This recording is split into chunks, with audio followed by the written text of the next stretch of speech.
क्या आप जानते हैं कि भगवान विष्णु ने कभी इतना छोटा रूप लिया था जिसने पूरे ब्रह्मांड को नाप लिया? यह है अद्भुत कथा वामन अवतार की। कहते हैं असुर राज बलि ने अपने पराक्रम से स्वर्ग, पृथ्वी और पाताल तीनों लोग जीत लिए।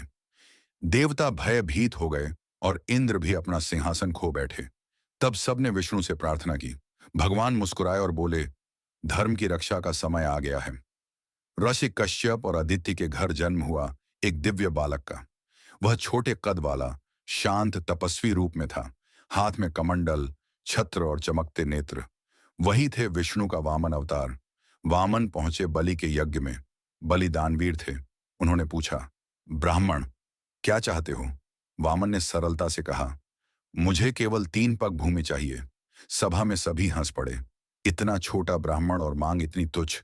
बलि ने तुरंत वचन दे दिया और तभी हुआ अद्भुत चमत्कार। वामन का रूप बढ़ता गया, बढ़ता ही गया। एक पग में उन्होंने पूरी पृथ्वी माप ली, दूसरे पग में स्वर्ग और आकाश। अब तीसरे पग के लिए कुछ शेष ही न रहा। सब स्तब्ध रह गए। बलि समझ गए, यह कोई साधारण ब्राह्मण नहीं, स्वयं विष्णु हैं। उन्होंने हाथ जोड़कर कहा, प्रभु, तीसरा पग मेरे सिर पर रख दीजिए। विष्णु ने उनका सिर दबाया और उन्हें पाताल लोक का स्वामी बना दिया। लेकिन उनकी भक्ति और दानशीलता से प्रसन्न होकर उन्हें अमर यश भी दिया।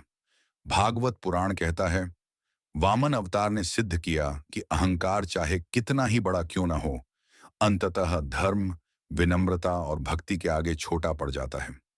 यह कथा हमें सिखाती है कि ईश्वर का हर रूप साधारण लग सकता है, पर उसके भीतर ब्रह्मांड समाया होता है।